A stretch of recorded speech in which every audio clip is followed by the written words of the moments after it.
You're right there, Mark here from 6 Plus, going over episode 8 already of the Fyreslayer playlist, how to get to know Fyreslayers in 3rd edition Age of Sigmar.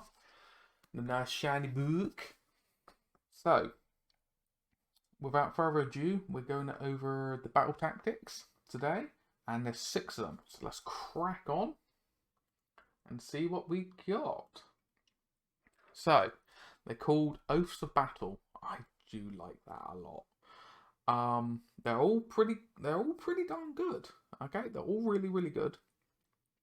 However, you can't earn bonus points on these ones like the core ones. So you can only score, 2 points on each one. But they're all very thematic, and I think they've all got a good use. So let's crack on with the first one. Settler Grudge.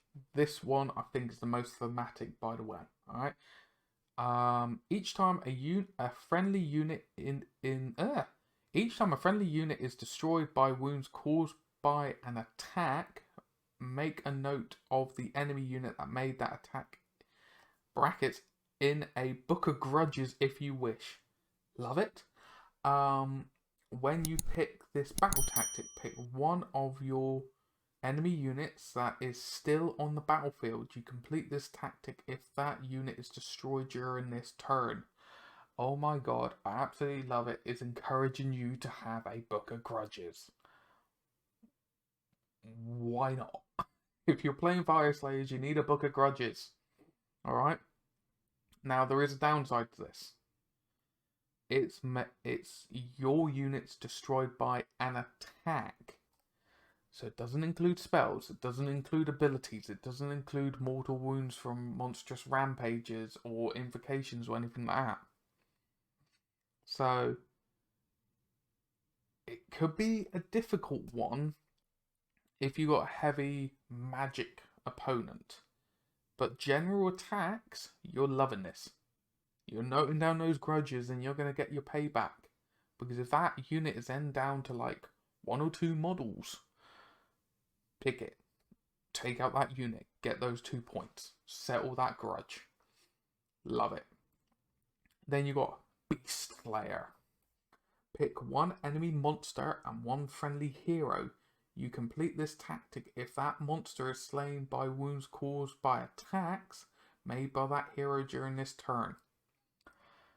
I love the name and I love the thematic part of it. And also I love that it's pick an enemy monster and pick a friendly hero. Not Fyreslayer hero. Hero. Go track anyone? Who's a monster killer? And with everyone's enjoying monsters in Age of Sigmar 3.0, the only downside you got to this, it needs to be an attack that kills it, not an ability, not a spell, not anything like that. It has to be an attack. You could even ally in Kharadron Overlords.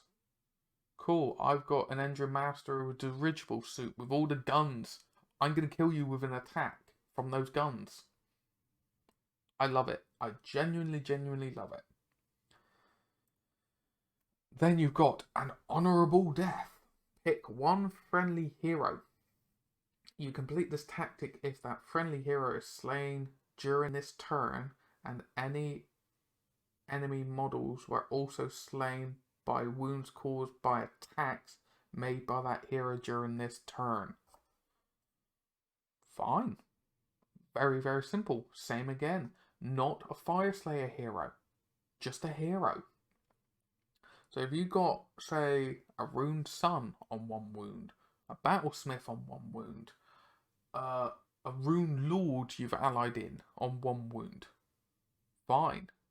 Just if it's surrounded by a bit of chaff, cool, you kill 1 goblin, you kill 1 undead skeleton. Even if it's red's back, it's still been killed, and then your hero dies, you get 2 VP.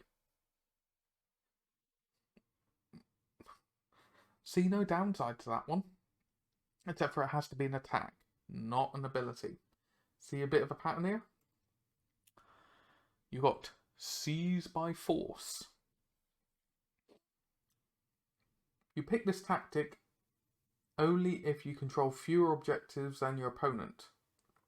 You complete this tactic if you control more objectives than your opponent at the end of the turn. Simple. Just come back, you know, from your opponent may have 2 objectives, you have 1. Cool, now you force onto another one, you get this.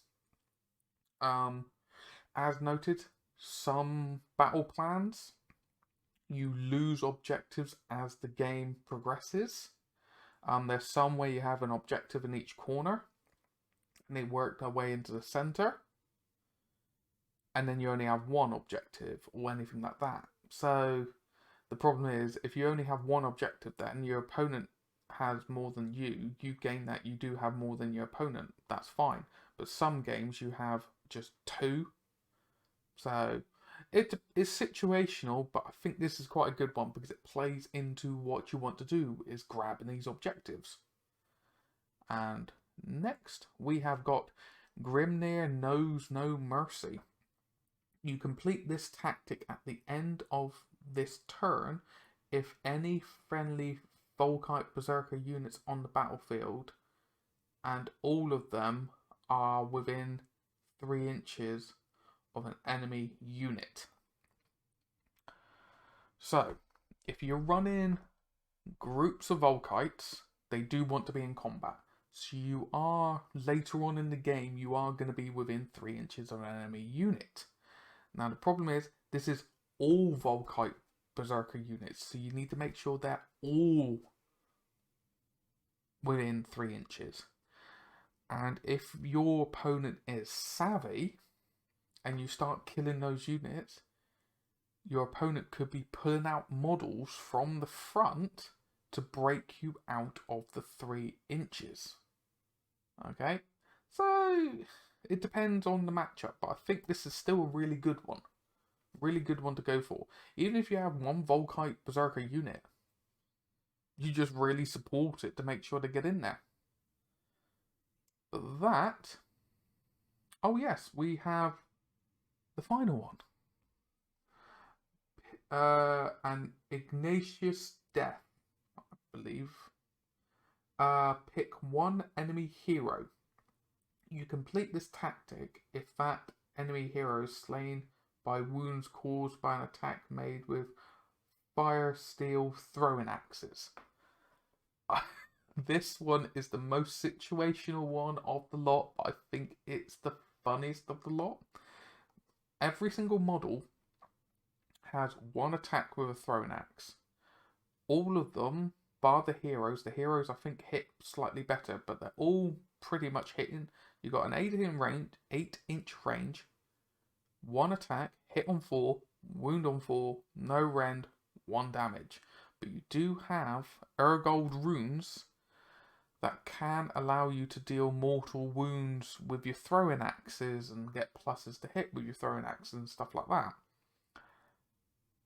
If you've got an enemy mage, necromancer, skink priest, something like that, on maybe 1 or 2 wounds left, and you've got enough bodies in the vicinity of 8 inches, you could burn that rune and go for the chance, because the rune, unless I'm mistaken, I just want to make sure I get this right.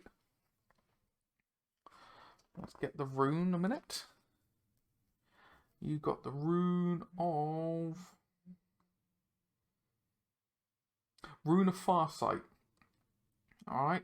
Add 1 to the hit rolls for the throwing axes. If you get the enhanced ability go off, which I have gone over in previous videos, you get +1 to wound. So if you did get them both going off, you got throwing axes, hitting on 3s, wound on 3s. You just pick off that 1 random hero. I think this is the most situational of them,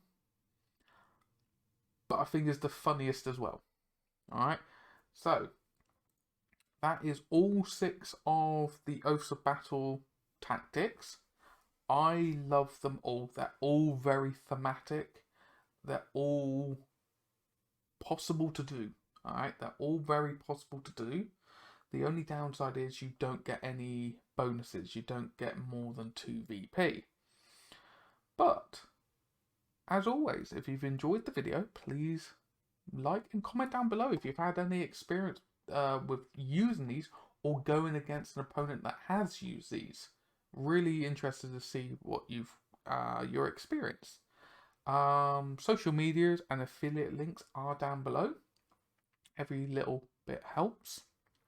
And if you are new to the channel and you're enjoying it, and if you haven't already, please subscribe. The more the merrier. But as always, thank you very much for watching through to the end. Very much appreciated. But you all take care of yourself, and I'll see you in the next one.